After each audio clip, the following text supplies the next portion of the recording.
Donc, je vais donner un exemple. Quand une méditation vient, cette méditation a commencé il y a 4 ans, mais il ne faut pas presser, à Copenhague. À Copenhague, on visitait une église protestante. Et dans cette église protestante, il y a une exposition concernant Martin Luther King, Martin Luther King, donc un des pères de la Réforme, et un des buts de ce qu'il avait comme but, cet homme, c'était le sacerdoce universel. C'est-à-dire que, à nouveau, selon ce qui est écrit dans la Bible, les hommes et les femmes qui sont nés de nouveau puissent louer et adorer Dieu, qui était quasiment confisqué à l'époque par l'Église catholique, il n'y avait qu'un seul qui pouvait prier, quoi. Et j'ai trouvé ça super. J'ai dit, oui, c'est vrai, je n'avais pas bien réalisé qu'effectivement, en tant que chrétien, on peut plutôt prier comme ça. Et puis peu à peu, les choses se sont changées, et puis des lectures, et puis des prises de position, etc. Et puis, peu à peu, je pense que c'est vrai, c'est tous ces frères qui apportent la parole, peu à peu, les choses sont dans, comme un puzzle, vous voyez, les pièces qui se mettent les unes à côté des autres. Et donc, j'ai eu à cœur donc, de vous parler d'enjeu de l'adoration. L'enjeu de l'adoration. Et de découvrir pourquoi l'adoration est si importante. Même, je peux dire, fondamentale. Alors, c'est dans l'évangile de Jean, au chapitre 4, que nous lisons donc une rencontre tout à fait étonnante entre le Christ lui-même et une femme. Une femme qui n'a... D'abord, c'est une Samaritaine, donc c'est pas parmi les gens que les Juifs côtoyaient le plus, c'est des histoires du passé, pas expliquer, mais les Samaritains n'étaient pas bien vus du tout.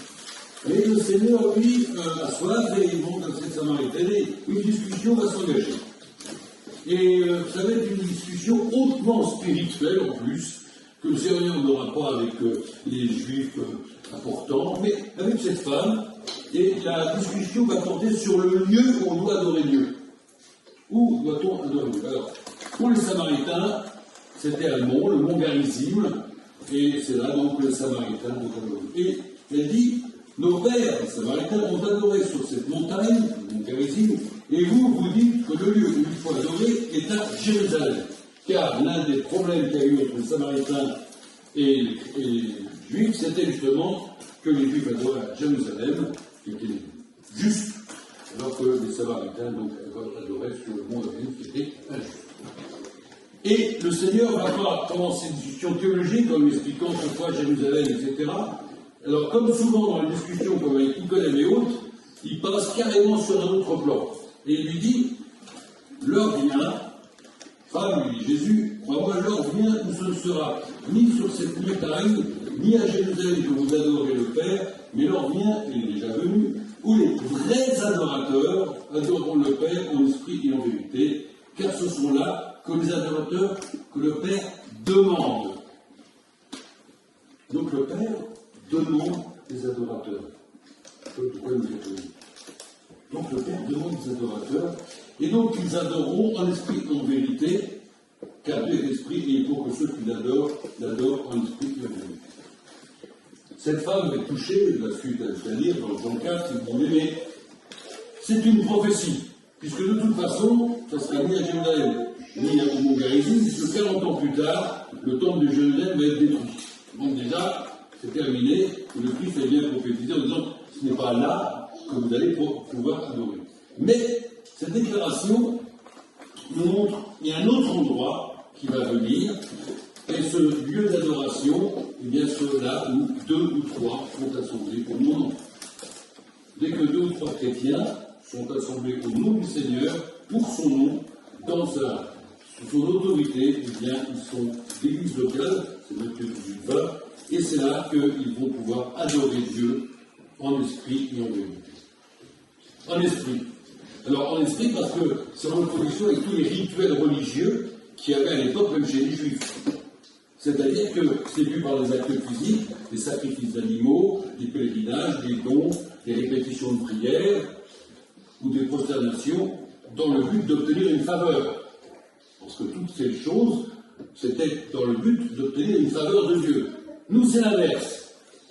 C'est parce que nous avons obtenu une faveur de Dieu que nous le louons et l'adorons. Vous voyez? Donc déjà, il y a une différence fondamentale avec toutes les religions qui cherchent par la louange et l'adoration, avoir auprès de Dieu un accès et des choses positives, nous, c'est parce que nous avons eu des choses positives de la part de Dieu que nous le louons et l'adorons.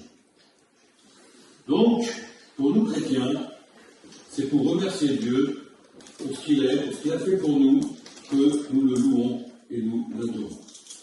Et ici, donc, il n'y a plus du tout de choses matérielles, physiques, mais c'est une offrande d'amour par la louange et l'adoration, qui est donc d'origine spirituelle, car en tant que chrétiens, nos esprits ont été renouvelés, et nous pouvons discerner ce qui est juste et bien pour Dieu. Et puis ensuite, cet esprit va communiquer avec notre âme, et un chrétien a une palette de sentiments extraordinaires, qui va de la plus grande tristesse, quand nous pensons à la mort du Christ, et à la plus grande joie, quand nous pensons à sa résurrection et à son règne glorieux. Voilà. Donc, en fonction des cantiques, en fonction des lectures, eh bien, nous avons différentes possibilités d'annoncer la gloire de Dieu. Et puis enfin, nos corps, alors là tout à l'heure j'ai vu un excellent guitariste, qui vont aussi s'y mettre à l'œuvre. Autrement dit, et on a cette vision, mon âme bénit l'Éternel, que tout ce qui est en moi bénisse ton salut. De l'esprit, de l'âme et du corps, tout notre être va être dans la louange et l'adoration. Et puis en vérité, ça veut dire que nous savons pourquoi nous louons le Seigneur. J'étais moi-même d'origine catholique, comme peut-être beaucoup d'entre vous, et je débitais, le mot est juste, même s'il n'est pas très joli, des jours Salut Marie et des Notre Père à la vitesse grand V, surtout quand j'avais été à confesse et que mes copains m'attendaient pour que j'oublie. Je pense que j'étais parmi les spécialistes du débit rapide. Et quand j'ai vu que le Notre Père était dans l'évangile de Matthieu, ça a été comme moi pour une île au milieu de l'océan.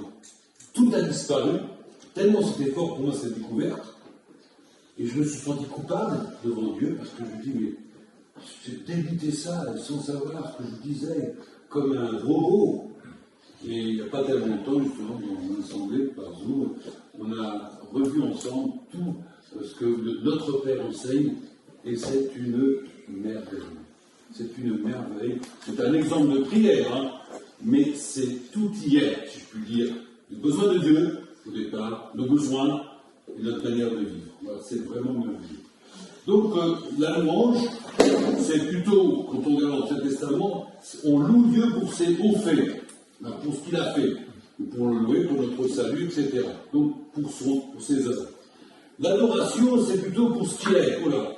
C'est plutôt pour ce qu'il est, pour les qualités de sa personne, et on a dit un mot tout à l'heure, et bien entendu, son amour, sa miséricorde, sa compassion, sa fidélité, sa sainteté, et bien d'autres manifestations de la personnalité de Dieu qui nous plaisent. Alors chacun a plutôt l'aspect, moi j'aime bien son amour, moi, c'est sa fidélité, moi c'est... Voilà. Donc tout ça c'est pour glorifier Dieu, pour l'adorer. Voilà. Donc le Seigneur nous annonce dans ce passage d'évangile de Jean que Dieu demande des adorateurs.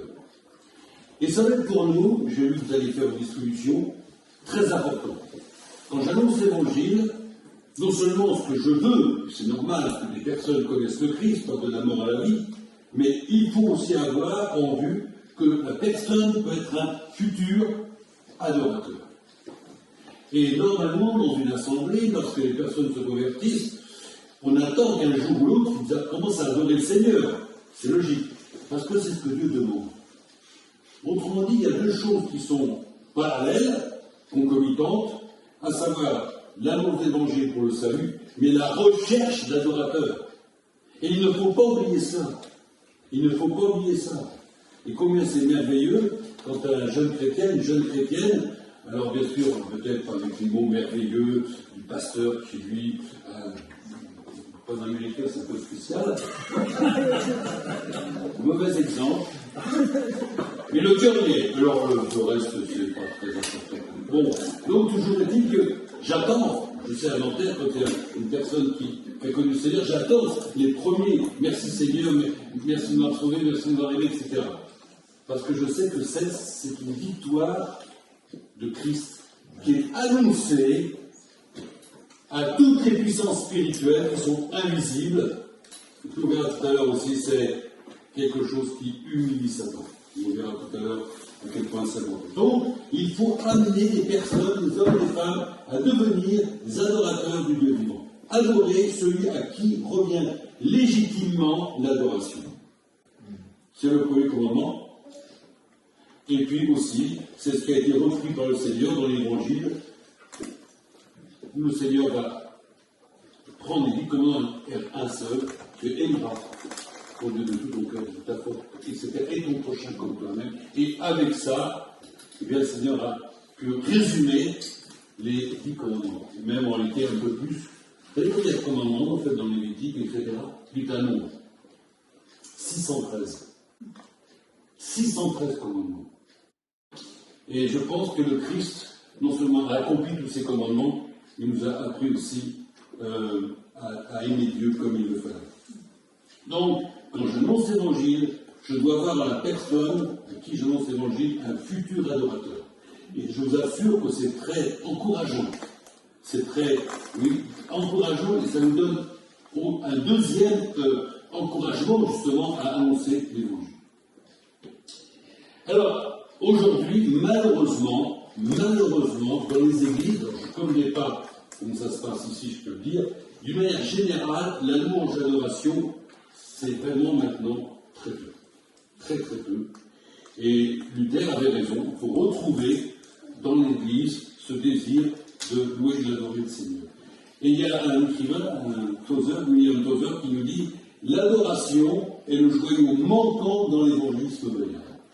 Nous sommes organisés, nous travaillons pour le Seigneur, nous avons des programmes, nous avons pratiquement tout, mais il y a une chose que les églises aimaient, les églises évangéliques, donc les nôtres non plus, ou pas, c'est la capacité d'adorer. Nous ne cultivons pas l'art d'adorer.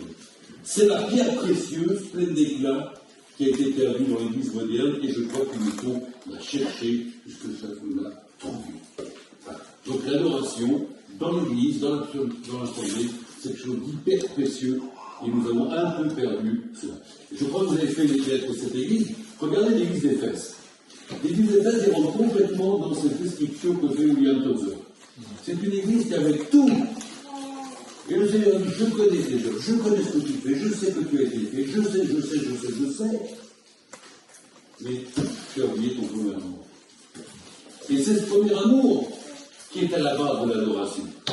Quand quelqu'un découvre l'amour de Dieu, il ne doit pas faire autrement que de louer Dieu. C'est pas possible. Chez lui peut-être, mais aussi dans l'Assemblée. Et c'est pour ça que le Seigneur va dire à cette Église, je connais tes œuvres, ton travail, etc. Mais ce que j'ai contre toi, c'est que tu as abandonné ton premier amour. C'est-à-dire que dans cette Église très belle, Éphèse, que Dieu, dans un premier temps, complimente, eh bien, elle était tombée. Il lui dit, rappelle-toi que tu es tombé, tu as perdu ton premier amour, tu as perdu cette, comment dirais-je, cette simplicité, cette vivacité, ce désir d'adorer et de louer. Et malheureusement, pratique tes premières œuvres. Vous voyez, il y a œuvre et œuvre. Pratique tes premières œuvres. Sinon, et c'est terrible, je viens à toi, et j'ôterai ton chandelier de sa place. Autrement dit, je ne serai plus là. Je ne serai plus là. Le Seigneur n'a que faire, c'est très bien d'annoncer l'évangile, mais ce qu'il veut d'abord, c'est d'avoir dans son peuple des hommes et des femmes qui le louent et qui l'adorent. Donc, je vous ai dit, constatation, aujourd'hui, sans condamnation de ma part, la louange d'adoration lors des cultes d'adoration, pourtant, eh bien, on nous parle de plus en plus limité. Et il y a un autre frère qui a écrit un livre, et dont le titre était « À qui va l'adoration ?» C'est le deuxième niveau de ce que je veux partager. « À qui va l'adoration ?» C'est l'enjeu suprême, écoutez bien, du conflit de l'univers. En réalité, bien aimé, on est dans un conflit. Dans un conflit qui nous dépasse, et qui me dépassait aussi, et je remercie ces hommes, parce qu'effectivement, la louange d'adoration, c'est un conflit. À qui va l'adoration? Et ce conflit peut nous dépasser, mais il est réel. Il est réel. Et pourquoi? Parce que Satan n'a qu'un but, quand on étudie les choses, c'est de faire dévier l'adoration qui revient à Dieu seul vers lui ou vers autre chose. Et vers autre chose. Autrement dit, on s'aperçoit que dans toutes les latitudes, du pôle nord au pôle sud, l'adoration existe. Tous les peuples adorent.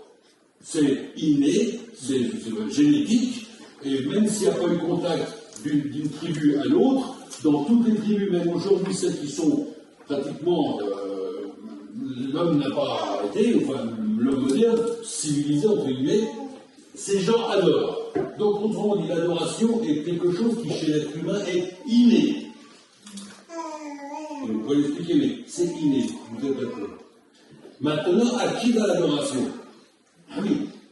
Et si vous lisez les livres romains, on s'aperçoit que d'adorer le Créateur, ils ont créé une créature, enfin, bref, il y a la colère de Dieu à cause de cela. Autrement dit, Satan fait tout ce qu'il peut, dans sa haine envers Dieu, de détourner l'adoration qui revient à Dieu et à Dieu seul vers lui, le satanisme, mais il s'en moque vers quelqu'un d'autre.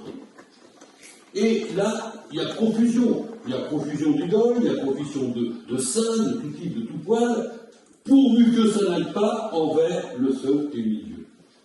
Vous comprenez le conflit? Nous sommes bien aimés dans un conflit qui nous dépasse. Et c'est pour ça que j'ai parlé de l'enjeu d'adoration. Qui tu adores te dira où tu passeras l'éternité. Et je suis malheureux quand je vois des millions, voire milliards de gens, comme les musulmans, qui sont en train d'adorer un Dieu qui est un faux Dieu, quoi. C'est évident. Je ne juge pas les gens, je juge ceux à quoi ils sont en train de louer et d'adorer. Voilà. Et puis bon, moi-même, qui suis d'origine catholique, j'adorais les gens, les saints, qui n'étaient pas, selon Dieu, adorables, si je puis dire, puisque seul Dieu a le droit d'être adoré. Donc, Satan fait tout ce qui est son pouvoir pour détourner l'adoration qui revient à Dieu vers quelqu'un d'autre. Et donc, même, et ça c'est incroyable, c'est une obsession chez lui. C'est une obsession chez lui. Et il est tellement pris par cette obsession qu'il va même aller jusqu'au proposer au Christ.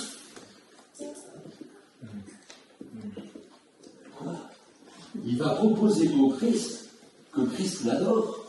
Il va dire à Christ, si tu m'adores, je donnerai la possession de tous les royaumes. Parce que Satan a aujourd'hui la possession de tous les royaumes. Vu ce qui se passe dans notre monde, on a vite compris qu'effectivement, celui qui est derrière tout ça, c'est Satan. Satan est tellement orgueilleux, tellement fanatique, si je puis dire, de l'adoration, qu'il va essayer de dire au Christ, si tu m'adores, mais on peut dire quand même toutes les modes. Il va fort quand même. Proposer au Christ ce genre de choses, c'est quand même. Et le Christ va répondre comme un homme, il va lui dire, tu adoreras, il lui dit, retire-toi Satan. Il est écrit, tu adoreras le Seigneur ton Dieu et tu le serviras seul. Vous voyez le conflit? Et combien je suis heureux en comprenant ces choses d'être de ceux qui ont la grâce, et vous avez la même grâce que moi, de pouvoir adorer le Dieu vivant. C'est extraordinaire. C'est extraordinaire.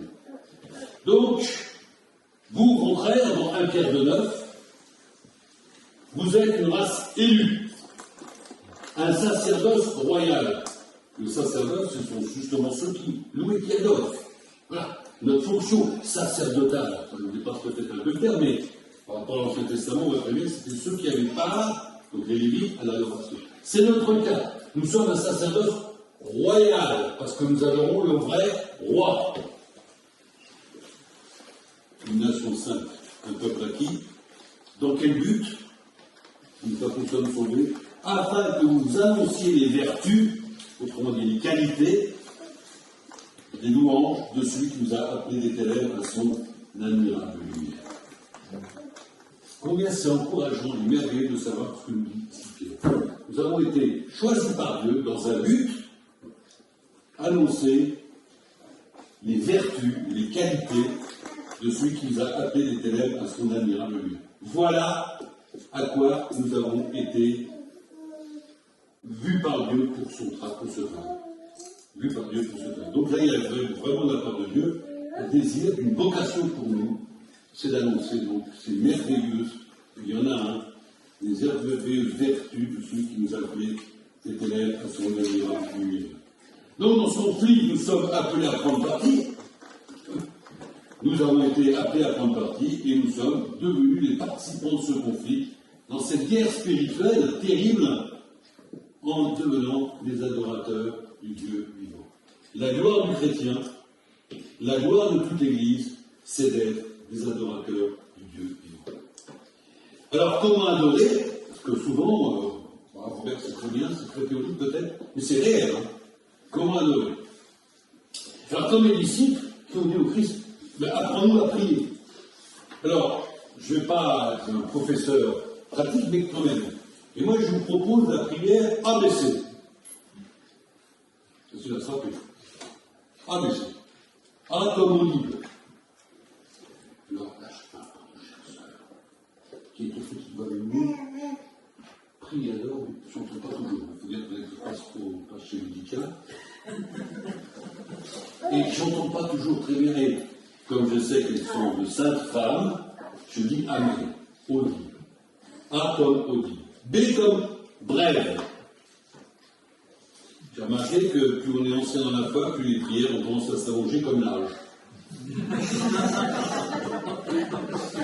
Jeune converti, je cours prière, vieux converti. Ce qui fait que malheureusement, dans certaines assemblées, il n'y en a plus que 2 qui prient, qui ça dure 10 minutes.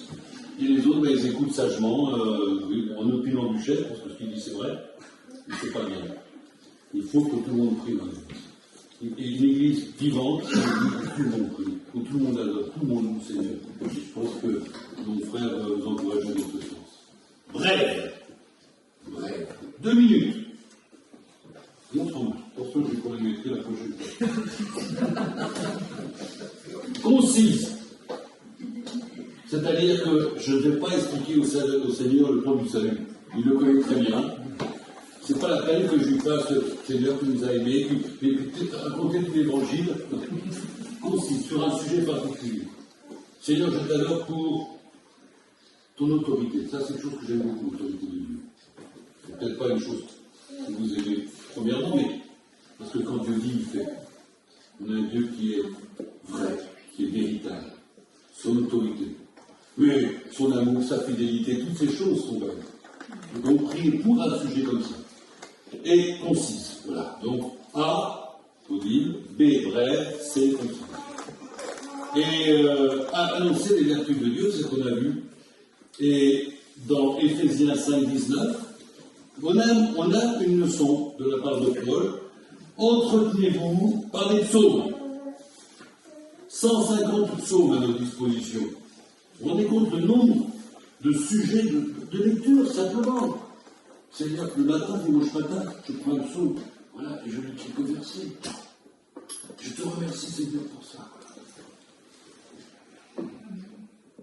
Merci au roi David. Je vais dire merci David, je ne vais pas me tromper de personne. Merci pour toute la matière que tu m'as donnée pour pouvoir te donner. Un cantique, mais sans le chanter, une ou deux strophes. Une ou deux strophes d'un cantique. 2 minutes. Et en 2 minutes, même sur les 40 dans l'assemblée, ça dure au total 20 minutes. C'est pas très long. Non. Non, je me suis trompé. 30 secondes. Voilà, pour 30 secondes, voilà, confirme. Donc, toujours est-il que c'est possible. Et donc, il est dit, entretenez-vous par des psaumes, des hymnes, des cantiques spirituels, donc il y a des cantiques qui ne le sont pas, ça c'est à vous de faire le choix, des cantiques spirituels, et célébrez de tout votre cœur les louanges du Seigneur, de tout votre cœur. Il faut que cette louange, cette adoration soit faite de tout votre cœur, avec la fraîcheur de ce que j'ai découvert dans ma lecture, et Seigneur, peu importe. J'ai vu que tu étais comme ça, tu as fait ça, c'est merveilleux. Donc, dans l'éternité, ben, nous ne serons que dans la louange et dans l'adoration. Il n'y aura plus d'intercession pour les problèmes de travail, pour les problèmes de santé. Dans l'éternité, nous n'aurons que cette vision uniquement au Seigneur. Et puis donc, c'est pour ça qu'il dit, tu as acheté dans l'Apocalypse par Dieu, par ton sang, des hommes de toute tribu, de toute langue, de tout peuple et de toute nation. Et on voit très bien cette louange, cette adoration qui monte de tous les cœurs. Donc, quand nous apportons ça au Seigneur, le Seigneur n'est jamais débiteur envers nous. Et j'ai remarqué que lorsque nous adorons le Seigneur, il nous donne plus, et beaucoup plus, que ce qu'une chanson lui apporte. Alors, l'adoration est une arme puissante contre Satan et ses manigances. Parce que libérés de son royaume, nous prenons position avec détermination et joie dans ce terrible conflit spirituel à qui va l'adoration. Ça, c'est la base de ce que je vous apporte. 2. Notre amen collectif est une source de communion. Mettons que j'ai un petit différent entre un frère et une sœur. Il prie, et ce qu'il dit, c'est plus sûr qu'il l'a lu dans les psaumes, c'est que parfait. Je dis Amen. Mais le Amen, ainsi soit-il, traduction française, c'est aussi un sujet d'union. Je suis uni avec lui dans la prière, dans l'adoration. Ensuite, c'est une fenêtre ouverte sur le ciel. J'ai connu des moments de, j'espère que je suis parmi vous, la louange, l'adoration était juste, était belle, était un peu déjà dans l'éternité. Et le Seigneur, au travers de louange, l'adoration, nous donne des moments merveilleux. C'est une fenêtre ouverte sur le ciel, notre futur demeure. Et dans l'adoration, je disais, dans l'éternité future, et ce sera uniquement. Dans l'Apocalypse 6, il est dit, il a fait de nous un royaume des sacrificateurs pour Dieu. À lui, c'est la gloire, la puissance, et c'est le Seigneur. Nous reprenons ce désir de Dieu de faire de nous des sacrificateurs. Nous apprenons la reconnaissance, et nous avons besoin d'apprendre la reconnaissance. Nous sommes souvent des gens qui manquons de reconnaissance envers Dieu, pour tout ce qu'il a fait pour nous. Donc, et nous communiquons, frères, un état d'esprit de reconnaissance. L'adoration édifie, elle m'édifie. Souvent, j'ai entendu des prières de frères et de sœurs qui disaient dans l'adoration quelque chose que je n'avais jamais entrevu, un aspect de la personne de Dieu, concernant le passage de la parole de Dieu, et j'étais vraiment édifié. Alors, je ne dis pas qu'il ne faut pas un message d'édification, mais la louange, l'adoration doit édifier. D'ailleurs, les psaumes, c'était pour ça. Il ne faut pas oublier que les psaumes étaient faits aussi pour édifier le peuple. Ensuite, on est réconforté. On oublie nos problèmes. J'arrive le dimanche matin, j'ai les poches pleines de problèmes. Les problèmes de la semaine, de la santé, de la famille, etc. En exprimant la louange de Dieu, nous sommes réconfortés. Nous oublions tout ça, nous sommes déjà dans une position entre nous et le Seigneur. Samuel 22,4, je m'écris, loué soit l'Éternel, et je suis délivré de tous mes ennemis. Et combien de fois, peut-être avez-vous connu ça, on arrive le dimanche matin, la voiture était en panne, les enfants sont malades, on dirait que l'ennemi fait tout, ben oui. J'arrive, je suis en sueur, je ne suis pas bien. Et puis, un frère, deux frères, prient, seul, etc. Et là, tout le coup, je suis restauré. Je suis restauré. C'est vrai qu'on change de dimension. Les chrétiens, ils ont le pied sur terre, et la tête sur les épaules, ils ont le cœur au ciel.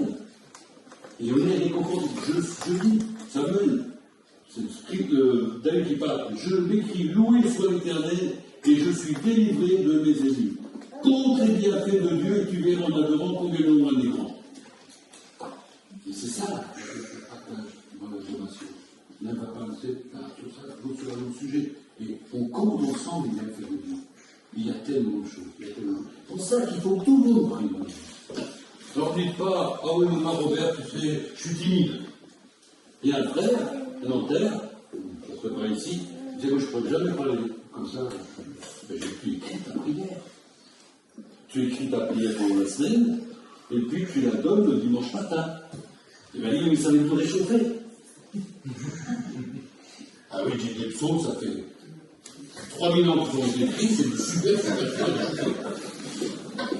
Donc, et bien c'est ce qu'il a fait.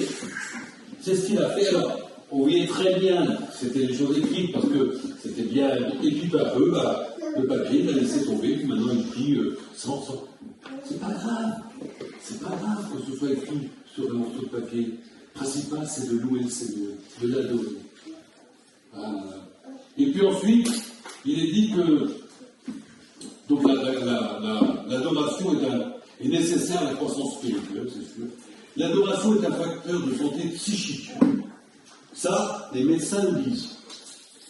Notre âme est restaurée par l'adoration, dans cette communion intime avec le Seigneur.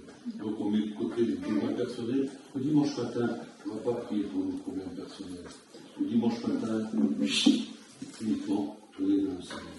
Uniquement tourner dans le Seigneur. Tous nos soucis, tous nos problèmes, ça sera la réunion de prière. On verra ça plus tard. Mais le matin, je loue mon Seigneur, je l'aime tout. Et puis, j'ai remarqué également que ceux qui étaient les plus près, les plus prompts, alors je ne sais pas comment ça se passe ici, mais dans certaines églises, il faut presque faire un tour de rôle, tellement ça pue, ça. Et bien, j'ai remarqué que ceux qui étaient les plus près à la louange et à l'adoration, c'était aussi ceux qui étaient les plus près au service pour le Seigneur. C'est remarquable. C'est remarquable. Donc ceux qui louent le Seigneur, ceux qui sont à cœur d'adorer le Seigneur, d'apporter quelque chose au Seigneur, ce sont souvent ceux qui vont être les plus prêts à servir le Seigneur au travers de tout ce qu'il y a à faire dans l'Église. Il y a toujours des choses, aussi bien les distributions de traités que j'ai vu, il y a une petite feuille pour le ménage. Quoi qu'on fasse, tout est précieux. Tout est précieux dans l'Église. Il n'y a pas, contrairement à ce que nous pouvons croire, qu'il y a des choses très importantes, des choses moins importantes. Aux yeux de Dieu, tout est important quand c'est fait pour sa gloire. L'adoration, c'est un style de vie. C'est un style de vie. De persévérance, de discipline dans l'adoration. Quelle est la place? Quelle place ça a dans ma vie, l'adoration? Est-ce que j'ai compris l'importance de ce que ça représente? Et il y a tellement de sujets. J'en ai noté quelques-uns, mais vous les connaissez, la Bible en un, les plaines, etc. C'est pas la peine que je vous le dise. Donc on peut d'abord remercier le Seigneur de ce que nous sommes dans cette guerre spirituelle entre les adorateurs de Dieu, et on est peu nombreux, peu nombreux. Voilà. Et tous ceux qui adorent Satan, en direct ou en indirect, en conscient ou en inconscient. Et le Seigneur nous a trouvé bon, nous a donné cette vocation d'être ces adorateurs, et que ce soit pour nous maintenant, puisque le voile a été déchiré, vous connaissez cette histoire, hein, eh bien on peut entrer dans la présence de Dieu. Hein. Alors, bien entendu, on n'a pas besoin de masque ou de gel, mais on a besoin d'être en paix avec Dieu, d'être en paix avec l'autre, bien sûr. Je ne peux pas adorer Dieu si j'ai des problèmes avec un frère ou une sœur. Je dois d'abord résoudre ça, parce que sinon le Seigneur, la prière ne va pas dépasser là, je vous assure. Pour tout ça clair. L'unité dans l'Église est indispensable, l'amour fraternel est indispensable, donc on peut entrer dans la présence de Dieu, le voile a été déchiré, et on peut donc maintenant l'aimer de toute notre âme, de tout notre cœur, de toute notre pensée, de toute notre force. Que ce soit notre cas ici, que vous ayez compris l'enjeu de l'adoration, dans ce conflit extraordinaire qui est dans l'univers, et que nous savons, nous, merci Seigneur, je cherche le terme depuis tout à l'heure, nous avons été choisis par Dieu pour pouvoir le louer pour l'adorer. Que le Seigneur bénisse la louange, l'adoration parmi vous, et que ce soit toujours dans cette assemblée ici, pour Dieu, un plaisir de vous entendre le dimanche matin. Un plaisir que vous rassasiez, c'est 53, il rassasiera ses regards. Oh, du Seigneur qui a du salut, qu'il rassasie ses regards au milieu de vous par la louange et par l'adoration. Oui, Père, merci parce que tu nous as donné ce rôle extraordinaire, merveilleux, unique, fantastique, d'être des adorateurs. Nous pouvons t'adorer en esprit, en vérité, en toute connaissance de cause, pour te remercier de tout ce que tu as fait pour nous, et nous pouvons dire que tu es extraordinaire. Seigneur, ce que nous voulons aussi, c'est que d'autres personnes, des hommes, des femmes, qui sont autour de nous, au travail, voisins, etc., deviennent eux aussi des adorateurs. parce que tu le demandes, parce que tu as pas besoin, mais tu aimes entendre ceux qui te louent, qui t'adorent. Seigneur, que ce soit aussi un but dans l'évangélisation, mais aussi un but pour nous, que te connaissons déjà, qui sommes nés de nouveau, qui sommes tes enfants, et qui peuvent t'apporter au Seigneur. Seigneur, merci parce que nous pouvons le faire maintenant, nous pouvons le faire dans l'éternité, quand nous allons découvrir tout ce que tu es, et tout ce que tu as fait. Eh bien, je suis certain que la louange, l'adoration jaillira naturellement de nos cœurs. Merci de ce que tu nous as appelés, au travers de ta parole, dans cet évangile de Jean, chapitre 4, que tu voulais des adorateurs. Donne-nous, Seigneur, de répondre à cette merveilleuse vocation, toujours pour ta gloire.